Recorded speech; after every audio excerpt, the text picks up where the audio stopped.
Your doctor, your chiropractor, your physical therapist may have told you to never do deadlifts, and I agree with them if you're doing them with the wrong form. In this video, we're gonna talk about the exact step-by-step process for perfect form on deadlifts. We're gonna talk about the physics behind deadlifts, and then we're gonna talk about how to get started with doing them right. I'm Dr. Matt Klingler, a physical therapist obsessed with helping seniors build strength and fight aging. The perfect deadlift form can be broken down in 5 simple steps. Step 1 is your stance. Step up to the bar with your feet about shoulder width apart. Step 2 is grip. Grab the bar with your hands just outside of your shins. Step 3, bring your shins forward to meet the bar. Step 4, lift your chest up, arching the lower back. And step 5, pull, keeping the bar close to your body. On the way back down, you're gonna start the motion by sticking your butt back until the bar gets just about at your knees, and then you'll bend your knees until you end up in the exact same position that you started in. Let's go through each of those steps in detail. To begin a deadlift, you need to first get the right stance. You'll step up to the bar and make sure the bar is positioned 1 to 2 inches from your shins. When you look down, you should see that the bar is right over the top of your shoelaces. This positions the bar directly over the midfoot. This is important because when we go to pull the bar up, we want it to be directly in line with our center of mass, which is the midfoot, so that we can work directly against gravity. Step 2 is to grab the bar.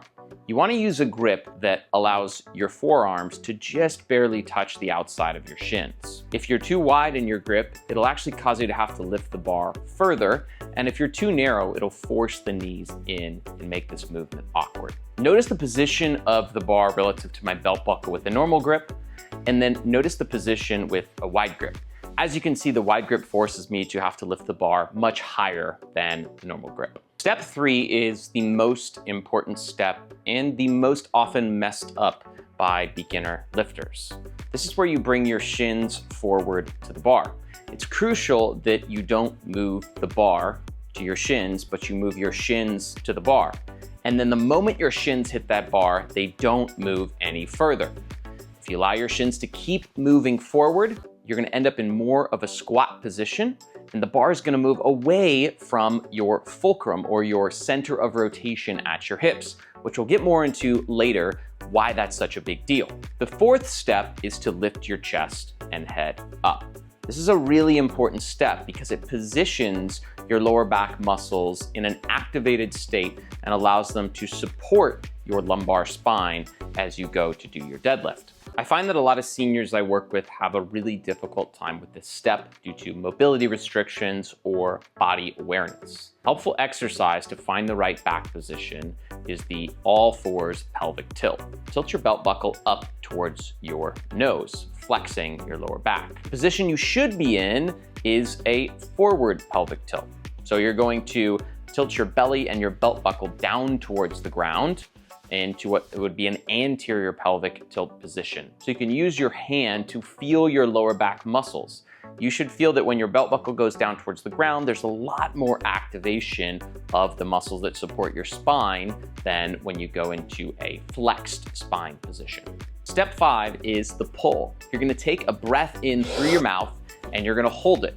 You're not gonna breathe in or out again until the bar comes all the way back to the ground. This is called the Valsalva maneuver, and the breath hold is going to generate intra-abdominal or intra-belly pressure that's going to stabilize your core and your spine as you perform the lift. Then you're going to pull the bar, literally scraping it along your shins and thighs, keeping it as close to your body as possible. It's really important that the bar stays in close contact with you and moves in a straight line so that it stays directly over your center of mass and doesn't get away from your body. If the bar gets out away from your body, it's going to create additional torque on your lower back and your hips and a non-vertical bar path, which means you're exposing yourself to potential injury by doing the deadlift wrong. Putting the bar down is just as important as how you pick it up. And it's done in the exact same way as you pick the bar up, except for the opposite sequence and faster. So you're gonna initiate the down portion of the movement by sticking your hips back as if you're trying to close a car door with your butt behind you. Then, as soon as you get to about the level of your knees, that's where your knees are gonna start to bend and come forward. You'll know you did this right if you ended in the exact same position that you started in with the bar on your shins. So you may be wondering why this is the proper form for seniors doing deadlifts. And we can find the answer in physics. First, we need to know a little bit about gravity. You see, gravity only works in one direction, straight down towards the Earth's center. For our purposes, we'll call that direction down. To lift a weight, like doing a deadlift, we can only do work in one direction, directly up away from the Earth's center. To lift a barbell efficiently, you need to work in a straight vertical path in the exact opposite direction of Earth's gravity. We'll call that direction up. Any deviation outside this vertical path is inefficient at best and dangerous at worst. The second concept we need to understand is torque. To understand torque, you just need to understand how to turn a wrench. If you've ever tried to turn a bolt with a small wrench, you know how difficult it is. A longer wrench makes turning it much easier. This is because of distance being a really important part of the torque equation. Torque equals force, or the amount of push into the wrench, times distance, how long you are away from the center of rotation, times the angle of the force you're applying. And the ideal angle to maximize torque is 90 degrees. That's how you get the most torque. Okay, so let's bring this back from wrenches to barbells and deadlifts. Now, the further the barbell is from your center of rotation, which is primarily the hips, the more torque is going to be placed upon the hips and the harder the lift is going to be. There's a small amount of rotation that happens at the ankle joint as it plantar flexes and the knee as it extends, but the barbell deadlift is primarily a hip exercise, and that's where we're going to focus our conversation. You can also think about torque with the image of a seesaw. If you have two equal weights an equal distance from the fulcrum or the middle of the seesaw, it should theoretically stay level. Now, if you increase the distance of one of those weights from the center of rotation, the seesaw is going to go down on that side. If you decrease the distance, the seesaw is going to go down on the other side. If you also add more weight to either side, it's going to go down on that side. You can kind of envision the deadlift kind of like a seesaw. The center or the fulcrum of rotation is our hips. On one side of the seesaw, we have our gluteal muscles extending our hip, and the other side of the seesaw, we have the bar, where the distance the bar is away from our hip joint, our center of rotation. This is why it's crucial that we keep that bar close to our body or close to our hip joint. The further that bar gets out, the more torque this movement generates, the more likely you are to get injured doing deadlifts. This concept is important to understand because minimizing torque allows us to use the most weight possible in the safest manner possible, allowing you to get strong without getting injured. We also need to appreciate the role of the latissimus dorsi muscles, or the lats, in their important stabilizing role of the arm bone as you're deadlifting. The lats run up the sides of our rib cage and attach to our arm bone. And as it relates to the deadlift, they actually help to hold the bar close to your center of mass and keep the bar close to your hips as you're lifting. So as we learned in torque, we want these muscles to be working at a 90-degree angle relative to our arm bone. If you follow the deadlift setup instructions below, you'll be in a foolproof position for your lats to function optimally. Your back angle during your deadlifts is also really important. If your back angle is too vertical, it's likely because you started with the bar too far away from you, or you allowed your shins to continue moving forward during the shin forward phase of the deadlift. This positions the bar further away from your hips or your center of rotation and creates additional torque on the lower back. It also positions your lats at an inefficient angle to do their job and keep the bar close to your body. What you'll actually notice with heavier deadlifts is that people's hips tend to go up into the correct position and their spines get more horizontal before they actually do the lift.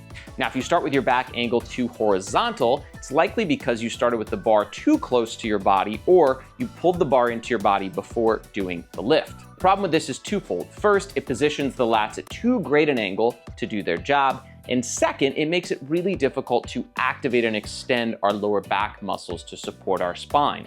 You'll often see people lifting with a rounded back when they start from this position. If you want to make things really simple, just follow the 5 steps that I laid out in perfect deadlift form, and you'll be guaranteed to match all the physics that we just touched on. There's 3 things you can do to check your deadlift position before you go to do your lift. Number 1, the bar should be directly over your midfoot before you go to pull in contact with your shins. Number 2, your shoulder joint should be slightly in front of the bar. And number 3, your lower back should be slightly extended. If you can hit these 3 criteria before you do your deadlift, you're gonna guarantee you do it with good form and don't get injured. All right, now it's time to talk about how to get started with deadlifts. If you've never deadlifted before, I recommend starting with a kettlebell deadlift. Use a very light kettlebell. You can even do this elevated if you struggle with mobility or back extension, and work your way up to being able to do at least 34 pounds from the ground before transitioning to a barbell. Now, if you don't have a training bar, which is a 15-pound bar, you might want to work up to doing a 54-pound kettlebell before transitioning to the standard 45-pound barbell. When you do deadlifts with a barbell, you always want to have bumper plates on the sides. These will help position the bar far enough off the ground for you to do a proper deadlift and get in the correct lumbar and thoracic extension position.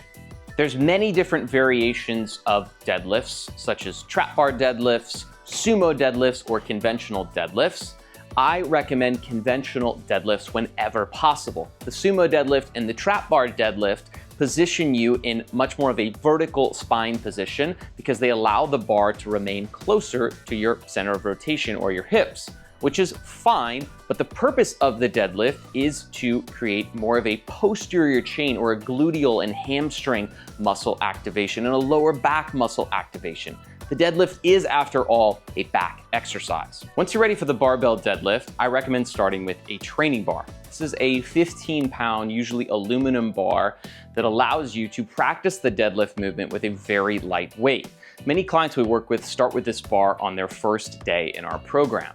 Make sure you have at least 10-pound bumper plates on the side so that you have enough of a distance from the ground for the appropriate lift. Most injuries with strength training happen in the first 6 to 8 weeks of a new training program. This is often due to doing too much weight too soon or not having the right form.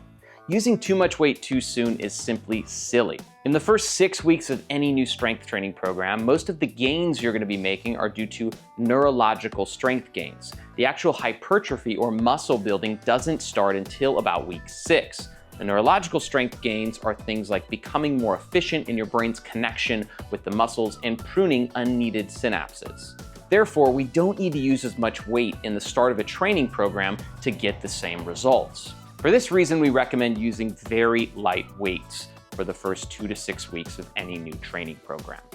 Once you're ready to start to add some weight, it's time to start thinking about warm-up sets and target sets. We recommend doing 4 warm-up sets before your target sets. Right here, you can see our exact warm-up progression, and if you check out the blog that I wrote on deadlifts, you can see this much more in detail. Once you can do all 3 of your target sets at a given weight with good form, the next time you do deadlifts, you're ready to add 5 pounds. So let's say in your first workout, you warm up and then you do your 3 target sets with 95 pounds. For your next workout, you're gonna do your 3 target sets with 100 pounds. You do those with good form. The next workout, you're gonna do your 3 target sets with 105 pounds. You'll continue progressing like this until you're no longer confident that you can do it with good form. For seniors, I recommend doing deadlifts twice a week when you're getting started and building up. I recommend doing 4 warm-up sets and then 3 sets of 5 as target sets or challenging sets in a workout. It's crucial to listen to your body. If you're having a day where you don't feel well or your back or some other joint is hurting, back off. Do less weight or even feel the freedom to skip deadlifts entirely. It's important that you track your progress. Get yourself a ruled notebook and write down the weights and reps you use and also notes from each workout so that you know what you did last time. If you're ever feeling uncertain about your deadlift form, consult a professional. Find someone who knows how to do barbell strength training and have them evaluate your form. Make sure you're doing this move right. It's possible to be lean, strong, and healthy as a senior, but you have to train differently than a 20-something. You need to pick the right exercises that are gonna give you the most bang for your buck. You need to start them at the right level, and then you need to progress appropriately. And finally, you need to listen to your body. Build strength, redefine your age. I'm Dr. Matt. Thanks for watching.